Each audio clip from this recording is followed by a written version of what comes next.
Thomas Kitchell, runner-up with a lot of movement with you and Jason there at the end of that high-quality men's shot put. Just what are the emotions?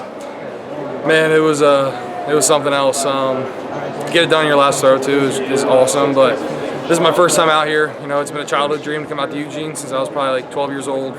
My dad's always showed me Hayward Field growing up, and I've never made it out here. I've always been so close. So to be out here in my last year, my last season, and do it at my last throw, it's truly something special. You know, I got a lot of support from my family. You know, my parents have been there every step of the way.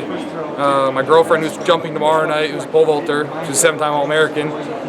She's really shown me how to compete, and thankful for her. And then obviously my coaching, man, from Coach Nick Farr to Coach Post to my high school coach Glenn Thompson. You know, I've had 3 just unbelievable coaches and mentors that have paved this road for me. And ultimately, God blessed me with every single one of those people, and I can't be more thankful to be here my last year and do it, man. It's good. The amount of epic shot put competitions that have been in that ring, just what was it like being in that moment and just, you know, going back and forth, especially with a guy like the defending champion, Tarek, and then you go give credit to Jason there for having a good last throw. I mean, I told Jason right when we were getting on the podium that I knew he was going to do that in his last one. So, you know, I think I got all those nerves out on Monday, doing my pre-meet. Just kind of looked around. You know, it's my first time seeing it. It's truly amazing. Feeling the rings out, I got all those nerves out then, and you know, it's awesome. But once today came, it was tunnel vision. You know, just another ring, and just got the job done. And it's big. It's hard moving from that first ring over to the other one, and then it took me a throw or two to get adjusted, obviously. So to do that, though, man, it just proves that I've been working at this, and you know, I'm happy that I became very resilient in those type of situations.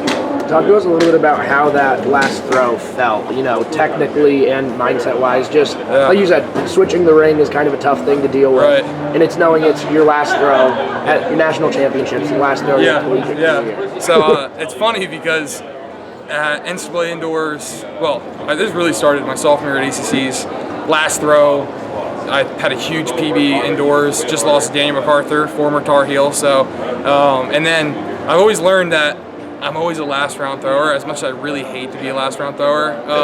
You know, I did it indoors this year. I had a huge back injury that took me out on Monday right before we left. Didn't train the whole week.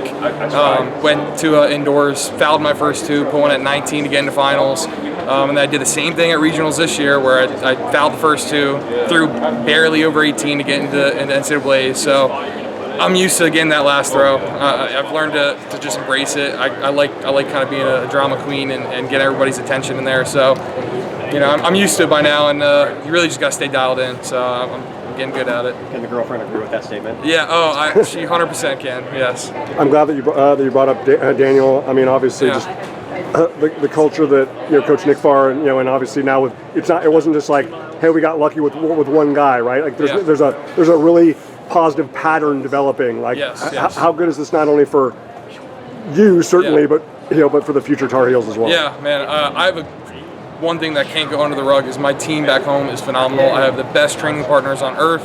They push me every single day. They are seriously, some of those guys on that team and the girls are very close to being at this level. I cannot wait to see them do it in this next few years.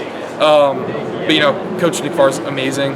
So like him and Coach Post, my old coach, great friends. Coach Post did an unbelievable job developing me for the past 4 years, but you know, Coach Nick Farr has been able to, and they're very good friends. So you know, this change was very easy. Coach Nick Farr is amazing because he's adaptable, man. He took somebody's other athlete and turned it his own. So you know, I think that tells you something about being a good throws coach, and that's why I think he's the best throws coach in the NCAA, because I was someone's totally different athlete for the past 4 years, and he came and fine-tuned me, and you know, he got me somewhere. But you know, I can't let that, you know, throw away what Coach Post did for me the past 4 years. You know, I didn't want to leave Wake in the first place, but you know, I'm glad I came here, obviously. But Coach Post developed this, so ultimately he's got another national champion. He's got his first, or runner-up, national championship runner-up, and so does Coach Nick Farr. So